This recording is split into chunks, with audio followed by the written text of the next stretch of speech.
Okay, welcome back all of you. Day 20 science సెక్షన్లో మనం ఈరోజు చేంజెస్ అరౌండ్ అస్ ఈ టాపిక్ కంప్లీట్ చేసుకుందాం. చేంజెస్ అరౌండ్ అస్, ఓకేనా? సో ఇన్ డీటెయిల్గా చెప్పుకుందాం. Okay, let start the session నా.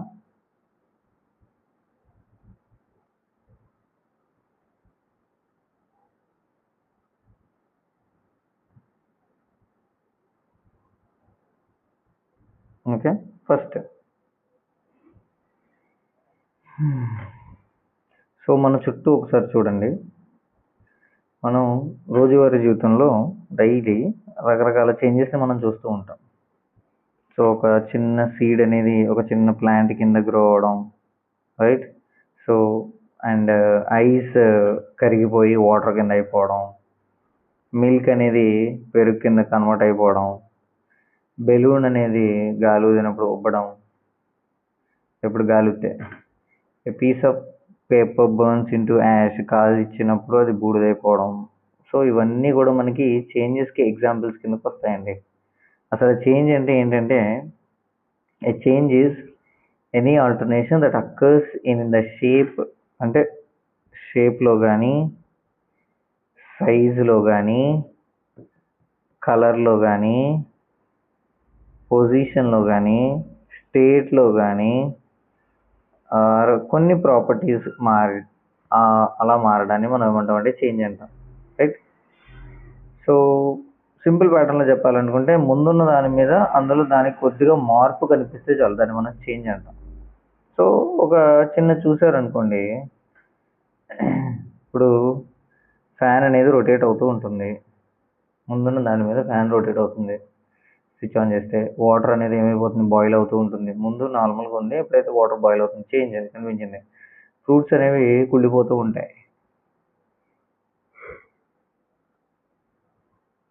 డే అనేది కాస్త నైట్ అయిపోతూ ఉంటుంది. క్లాత్స్ ఏమో ఎండాకాలం ఏమైపోతుంటాయి అంటే ఆరిపోతూ ఉంటాయి. ఇవన్నీ కూడా చేంజెస్ అన్నమాట. సో మనకి టైప్స్ ఆఫ్ చేంజెస్ అంటే చేంజెస్ అనేవి 2 టైప్స్ కింద ఉంటాయి. First slow changes and fast changes. Slow changes అంటే తెలుసు కదా మీకు, స్లో చేంజెస్.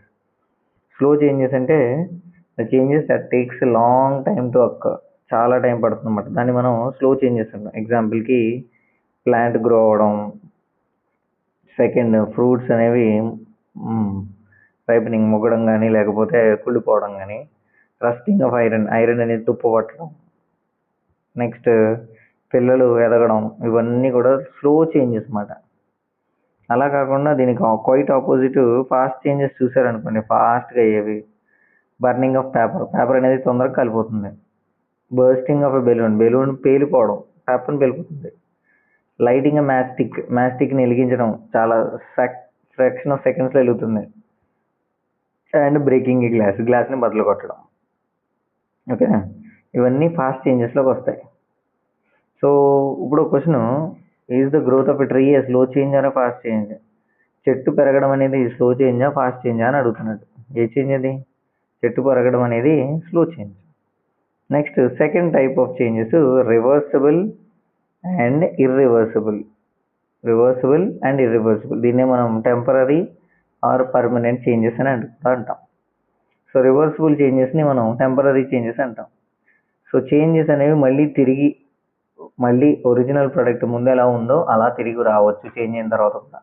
సో అలాంటి చేంజెస్ని మనం reversible changes or temporary changes అని అంటాం. సో ఆ చేంజెస్ ఏంటి? ఎగ్జాంపుల్ అంటే ఐస్ కరిగిపోయింది, కరిగిన వాటర్ని తీసుకెళ్ళి మళ్ళీ ఫ్రిడ్జ్లో పెడితే మళ్ళీ కరిగేస్తుంది, రైట్? ఇది reversible change. Stretching rubber band, rubber బ్యాండ్ని సాగడ తీసాం, మళ్ళీ వదిలేస్తే మళ్ళీ నార్మల్ స్టేజ్కి వచ్చేస్తుంది. నెక్స్ట్ బెలూన్ అనేది పెద్దగా అయిపోయింది, దానిలో గాలి తీసేసాం అనుకోండి మళ్ళీ నార్మల్ స్టేజ్కి వచ్చేస్తుంది. ఫోల్డింగ్ ఏ పేపర్, పేపర్ని మొత్తం ఫోల్డ్ చేసేసాం, మళ్ళీ నార్మల్గా చేస్తాం, మళ్ళీ పేపర్ కింద తయారు చేసేసి దాన్ని, రైట్? సో కాజ్ అనేది తిరిగి మళ్ళీ తీసేస్తే అది మళ్ళీ తిరిగి ఒరిజినల్ చేసుకొచ్చేస్తుంది. సో దీన్ని మనం ఏమంటామంటే రివర్సిబుల్ చేంజెస్ అంటాం. మరి ఇర్రివర్సిబుల్ చేంజెస్ అంటే ఒక్కసారి జరిగితే దాన్ని మళ్ళీ తిరిగి తీసుకురాలి. సో దాన్ని మనం ఏమంటామంటే ఇర్రివర్సిబుల్ చేంజ్. పేపర్ని బర్న్ చేశారనుకోండి, ఒక్కసారి కాలిస్తే తిరిగి మళ్ళీ రాదు, అది తిరిగి మళ్ళీ పేపర్ని చేయలేం కదా బూడిదని. So it's irreversible or permanent change అంటాం దాన్ని. ఫుడ్ కుక్ అయిపోయిన తర్వాత నాకు వద్దని చెప్పి తిరిగి మళ్ళీ వెజిటేబుల్స్ లాగా, సాల్ట్ లాగా, కారం లాగా తిరిగి రాలేదు. రైట్? ఇది వన్ టైం ప్రాసెస్. అందుకే ఇది permanent change or reversible change అంటాం. నెక్స్ట్ ఐరన్ దుప్పట్టిన లేయర్ని రిమూవ్ చేసుకోవాలి తప్ప మళ్ళీ తిరిగి పాతదానిలాగా అవ్వదు. Right? Curd formation from milk నుంచి కర్డ్ అవుతుంది కానీ కర్డ్ నుంచి మళ్ళీ మిల్క్లోకి తీసుకురాలేదు దాన్ని. రైట్? నెక్స్ట్ ఒకసారి ఐస్ అండ్ వాటర్ని చూద్దాం. ఒక ఐస్ని తీసుకోండి. రైట్? అది కొద్దిసేపటి తర్వాత ఏమైపోతుందంటే వాటర్ కింద కన్వర్ట్ అయిపోయింది. ఈ వాటర్ని తీసుకెళ్ళి మళ్ళీ ఫ్రిడ్జ్లో పెట్టండి. ఏమైపోతుంది? ఒరిజినల్ ఫామ్కి వచ్చేస్తుంది. సో మెల్టింగ్ ఆఫ్ ఐస్ అనేది రివర్సిబులా ఇర్రివర్సిబులా అని అడుగుతారు. Reversible change. Okay. So next మనకి కెమికల్ చేంజెస్ చూద్దాం. సో కెమికల్ చేంజెస్లో మనకి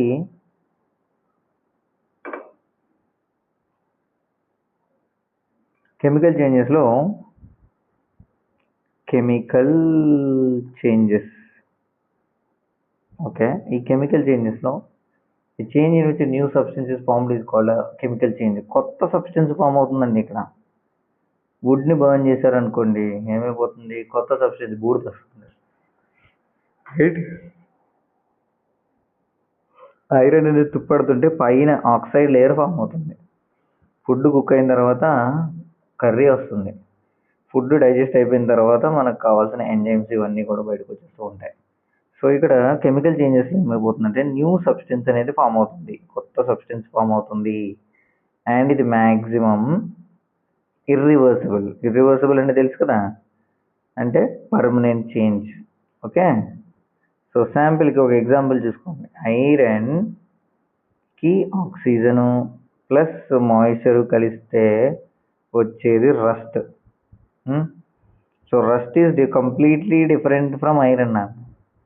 సో రస్టింగ్ అనేది కెమికల్ చేంజ్ అవుతుంది. సో ఫిజికల్ చేంజ్కి కెమికల్ చేంజ్కి మధ్యలో డిఫరెన్స్ చూస్తే ఫిజికల్ చేంజ్ అండ్ కెమికల్ చేంజ్కి మధ్యలో డిఫరెన్స్ చూస్తే ఫిజికల్ చేంజ్లో కొత్త సబ్స్టెన్సెస్ ఏమీ ఫామ్ అవ్వవు. బట్ కెమికల్ చేంజ్లో న్యూ సబ్స్టెన్సెస్ ఫామ్ అవుతాయి. ఇది యూజువల్గా రివర్సబుల్ ఉంటుంది. ఇది యూజువల్గా ఇర్రివర్సబుల్ ఉంటుంది. ఇది టెంపరరీ చేంజ్, ఇది పర్మనెంట్ చేంజ్. ఓకేనా? సో ఇది ఎగ్జాంపుల్ మెల్టింగ్ ఆఫ్ ఐస్ కానీ కటింగ్ పేపర్ కానీ, ఇది బర్నింగ్ వుడ్ కానీ రస్టింగ్ ఐరన్ కానీ. ఓకే. సో నెక్స్ట్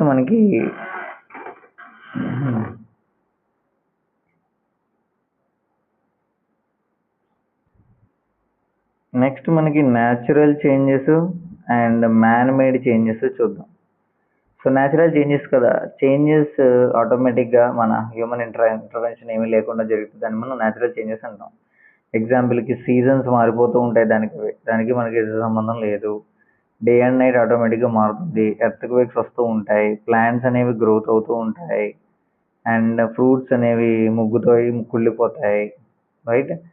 సో ఒకవేళ మన వల్ల జరిగే చేంజెస్ని మనం ఏమంటామంటే మ్యాన్ మేడ్ చేంజెస్ అంటాం. బిల్డింగ్స్ కడుతున్నాం, ఇవి man made change. Food cook చేసుకుంటున్నాం, ట్రీస్ కట్ చేస్తున్నాం. రైట్? కొత్త రకమైన వెహికల్స్ని ఇన్వెంట్ చేస్తున్నాం. ఇవన్నీ కూడా ఏంటి? మ్యాన్ మేడ్ చేంజెస్ కిందకి వస్తాయి. క్లియర్? సో నెక్స్ట్ కరోజన్ అండి. Corrosion. So the definition of corrosion is the gradual destruction of metals due to chemical reaction with the environment is called corrosion. అంటే కొద్దిగా మెటల్ అనేది మొత్తం నాశనం అయిపోవడాన్ని, అంటే పైన ఆక్సైడ్ లేయర్ వల్ల మెటల్ అనేది కొద్దిగా నాశనం అయిపోవడాన్ని మనం ఏమంటామంటే corrosion. With the help of the environment, అంటే ఎన్విరాన్మెంట్లో ఉన్న మాయిశ్చరు ప్లస్ ఆక్సిజన్ రెండు కలిస్తే మనకి ఏమైపోతుంది? కరోజన్ అనేది జరిగి మొత్తం ఆ మెటల్ అనేది నాశనం అయిపోతుంది అన్నమాట. రస్టింగ్ ఆఫ్ ఐరన్ తీసుకోవచ్చు, లేకపోతే సిల్వర్ నల్లగా అయిపోతుంది, దాన్ని టార్నిషింగ్ ఆఫ్ సిల్వర్ అనొచ్చు. గ్రీన్ కలర్ కోటింగ్ వస్తుంది కదా. And green coating on copper, copper మీద వస్తుంది అన్నమాట గ్రీన్ కోటింగ్. సో అది అవ్వచ్చు. ఇవన్నీ కూడా కరోజన్కి ఎగ్జాంపుల్స్. సో ఈ కరోజన్ రావడం వల్ల ఏమైపోతాయంటే మ్యాక్సిమం స్ట్రక్చర్స్ అన్నీ కూడా వీక్ అయిపోతూ ఉంటాయి అన్నమాట. వాటి యొక్క క్వాలిటీ అనేది తగ్గిపోతుంది. సో వీక్ అవుతుంది. సో దీనివల్ల ఒకవేళ ఇనుము కానీ ఇలాంటిది ఏదైనా కరోజన్ జరిగితే చాలా లాస్ వస్తుంది. అవి కూలిపోతాయి కదా.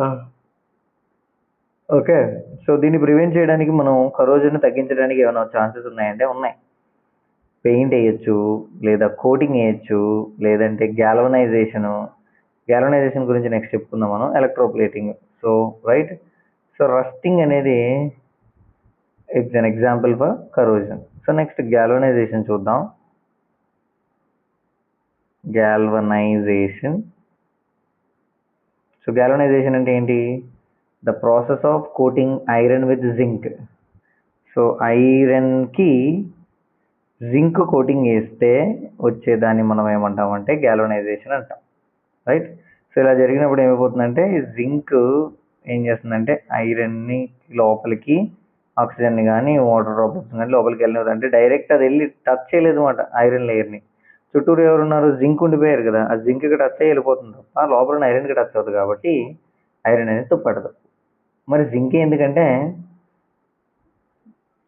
జింక్ అనేది highly reactive and also zinc protects iron from air and atmosphere నుంచి ప్రొటెక్ట్ చేస్తుంది.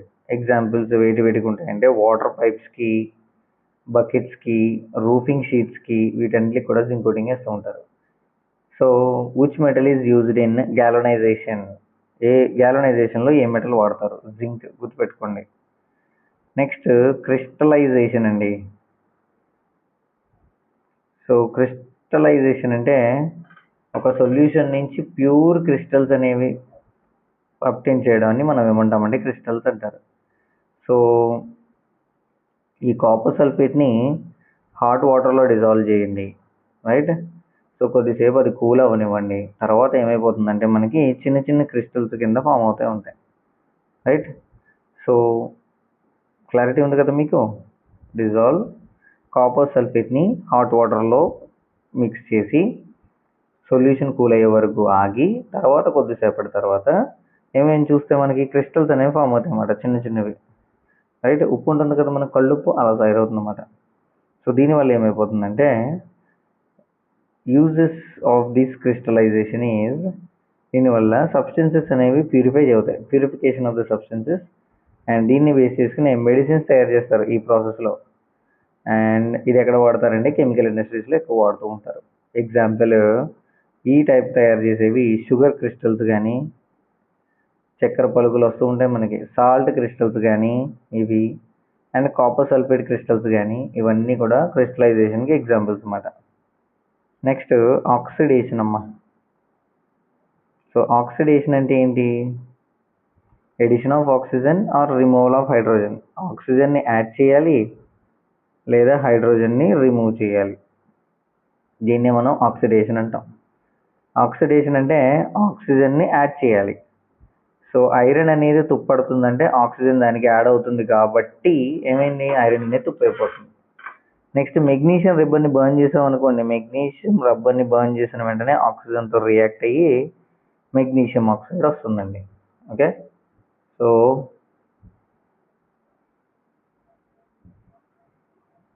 సో ఎవ్రీడే ఎగ్జాంపుల్స్ ఏంటంటే, శాంపిల్కి మనకి యాపిల్ని కట్ చేసి పక్కన పెడితే కొద్దిసేపటికి అది ఏ కలర్ వచ్చేస్తుంది? బ్రౌన్ కలర్కి వచ్చేస్తుంది. So brown due to oxidation వల్ల. దేనివల్ల? ఆక్సిడేషన్ వల్ల వచ్చేస్తుంది అన్నమాట. సో నెక్స్ట్ మనం రిడక్షన్ చూసారనుకోండి. రిడక్షన్. సో రిడక్షన్ అంటే ఏంటి? Removal of oxygen. ఆక్సిజన్ని రిమూవ్ చేయడం. ఆక్సిజన్ని రిమూవ్ చేయడం ఆర్ ఎడిషన్ ఆఫ్ హైడ్రోజన్. హైడ్రోజన్ని యాడ్ చేయడం. ఆక్సిజన్ ఏమో రిమూవ్ చేస్తాం, హైడ్రోజన్ ఏమో యాడ్ చేస్తాం ఏదైనా సబ్స్టెన్స్కి. ఎగ్జాంపుల్ చూస్తే CuO plus H2 gives rise to Cu plus H2. ఇక్కడ copper oxide reacts with hydrogen. We got copper and water. Right. ఇక్కడ కాపర్ ఆక్సైడ్లోంచి ఏమైపోయింది? ఆక్సిజన్ అనేది రిమూవ్ అయిపోయింది. సో రిడక్షన్ జరిగింది అన్నమాట. ఈజీ ట్రిక్ గుర్తుపెట్టుకోండి, ఆక్సిడేషన్ అనగానే gain of oxygen, oxidation gain of oxygen, reduction loss of oxygen. ఆ ముగ్గురు పెట్టుకుంటే సరిపోతుంది, రైట్. సో నెక్స్ట్ దీంతో పాటు ఇంకొకటి చిన్నది కూడా ఉంది. ఆక్సిడేషన్కి ఓఐఎల్ అని గుర్తుపెట్టుకోండి, రిడక్షన్కి ఆర్ఐజి అని గుర్తుపెట్టుకోండి. ఓఐఎల్ అంటే ఏంటి? Oxidation is loss of electrons. ఆక్సిడేషన్లో ఎలక్ట్రాన్స్ లూజ్ అవుతాయి. Oxidation is loss of electrons. Reduction is gain of electrons. Electrons gain చేస్తే రిడక్షన్, ఎలక్ట్రాన్స్ లాస్ అయితే ఆక్సిడేషన్. ఇది కూడా ఇంపార్టెంట్ పాయింట్ గుర్తుపెట్టుకోవాలి మీరు, రైట్. సో నెక్స్ట్ మనం ర్యాన్సిడిటీ చూద్దాం. సో ర్యాన్సిడిటీ అంటే ఏంటి? ఫుడ్ అనేది స్పాయిల్ అయిపోయి అన్ప్లెజెంట్ స్మెల్, పాడైపోయిన ఫుడ్లోంచి స్మెల్ వచ్చేస్తుంది అన్నమాట. అలాంటి స్మెల్ రావడాన్ని మనం ఏమంటామంటే ర్యాన్సిడిటీ అంటాం. సో ఓల్డ్ చిప్స్ ప్యాకెట్స్ కానీ, లేకపోతే గ్రౌండ్నట్ ఆయిల్, మొత్తం పాడైపోయిన గ్రౌండ్నట్ ఆయిల్ కానీ, బటర్ స్పాయిల్ అయిపోతూ ఉంటుంది దాన్ని కానీ, రైట్. అండ్ కూరలు, రాత్రి కూరలు పొద్దున్న తిందామని చెప్పి ఓపెన్ చేసినప్పుడు అద్భుతమైన సువాసన వస్తూ ఉంటుంది.